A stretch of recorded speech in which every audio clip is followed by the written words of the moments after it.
জি দেখেন, আসলে আমরা স্পোর্টস অ্যানালিস্ট, এখন আমাদের পলিটিক্যাল অ্যানালিস্ট হিসাবেও আত্মপ্রকাশ করতে হচ্ছে।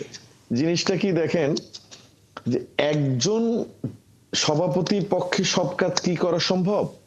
আমরা একটু যুক্তরাষ্ট্রের দিকে তাকাই। যারাই প্রেসিডেন্ট হয় তার দলেরই সমস্ত লোক কিন্তু হোয়াইট হাউসে বসে। এটাই হচ্ছে নিয়ম আমেরিকার জন্য।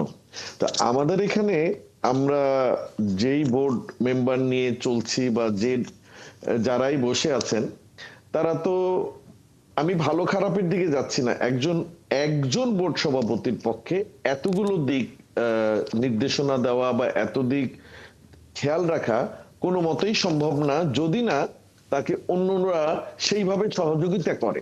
যেটা আমরা চাই যে ক্রিকেটটা যেন আরো আরো উন্নতির দিকে যায়।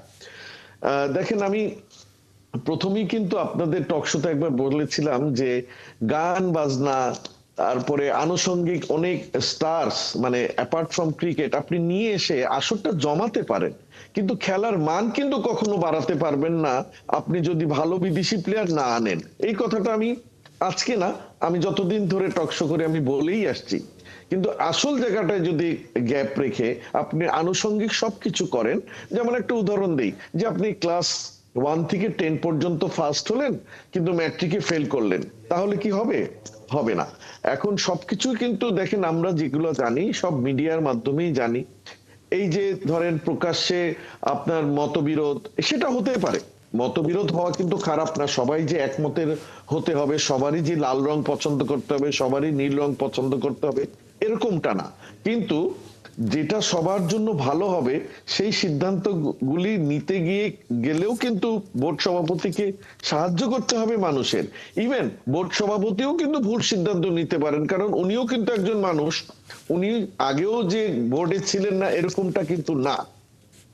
তো এখন আসল জিনিসগুলো ফেলে আমরা যদি নকল জিনিসের প্রতি, আমি বলছি বিপিএল এর জন্য ইস্যুটাতে, যে আমরা আনুষঙ্গিক অনেক স্টার্স নিয়ে আসছি, গান বাজনা করছি, আমরা ফেস্টিভ্যাল করছি, দ্যাট ইজ ওকে, করেন।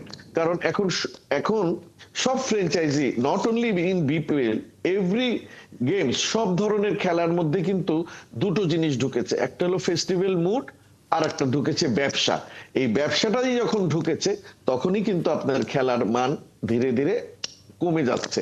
কারণ একটা মানুষ আপনি কত কয়টা গেম খেলবে, প্লাস আপনি যেমন আমি শুনছিলাম রাজশাহীর পেমেন্ট নিয়ে, এগুলো আমরা আগেও দেখেছি, প্রচুর দেখেছি, কিন্তু এইটারও একটা স্টপ করার দরকার। মালিক যেভাবে কথা বলছেন মনে হচ্ছে কিছুই হয়নি।